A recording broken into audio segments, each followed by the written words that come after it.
1/5/2025 খ্রিস্টাব্দে আমার উপজেলা খাদ্য নিয়ন্ত্রক স্যারের পিরোজপুর, নাজিমপুর এরকম জায়গাতে ওনার অর্ডার হয়। 8/5/2025 খ্রিস্টাব্দে দায়িত্ব গ্রহণের একটা চিঠি আমার ইমেলে দেওয়া হয় এবং 8/5/2025 খ্রিস্টাব্দের তারিখেই আমি সকাল 9/5/2025 খ্রিস্টাব্দে সকালে আমি একটা পেইন অফিসার পরিবর্তনের চিঠি পাই। 9/5/2025 খ্রিস্টাব্দ তারিখে বিকাল 4:30টায়, আনুমানিক বিকাল 4:30টায় আমার উপজেলা খাদ্য নিয়ন্ত্রক জান মোহাম্মদ স্যার গুদামে প্রবেশ করেন। আমি তাকে বলি যে সংরক্ষিত এলাকায়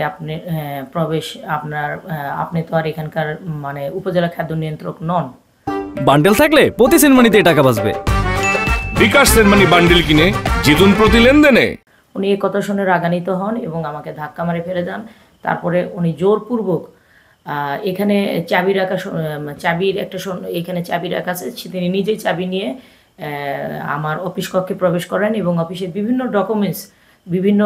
ডকুমেন্টস, বিভিন্ন রেজিস্টার এগুলো তিনি নিজেই নেয়ার চেষ্টা করেন। আমি তাকে বাধা দিলে সে আমাকে ধাক্কা মারে ফেলে দেন, শারীরিকভাবে আঘাত করেন। আমি উপায় না পেয়ে আমার জেলা খাদ্য নিয়ন্ত্রক মোহন আহমদকে মোবাইল ফোনে বিষয়টা জানানোর চেষ্টা করি বা জানাই। এই সময় উনি বিচলিত হয়ে পড়েন এবং বিভিন্ন আচরণ করেন আর কি, অকথ্য ভাষায় গালিগালাজ করেন।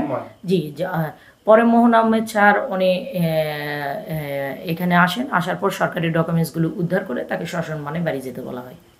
বান্ডেল থাকলে প্রতি সেনমানিতে টাকা বাঁচবে। বিকাশ সেনমানি বান্ডেল কিনে জিতুন প্রতি লেনদেনে।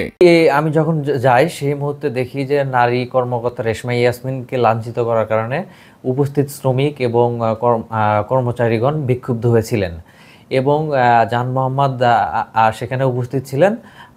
আমি যেহেতু একজন সিনিয়র কর্মকর্তা, সেহেতু আমি আমার 2 কর্মকর্তাকে উদ্ধার করেছি এবং জান মোহাম্মদকে উদ্ধার করে সসম্মানে এলএসডি গুদাম পরিত্যাগ করে সুযোগ করে দিয়েছি।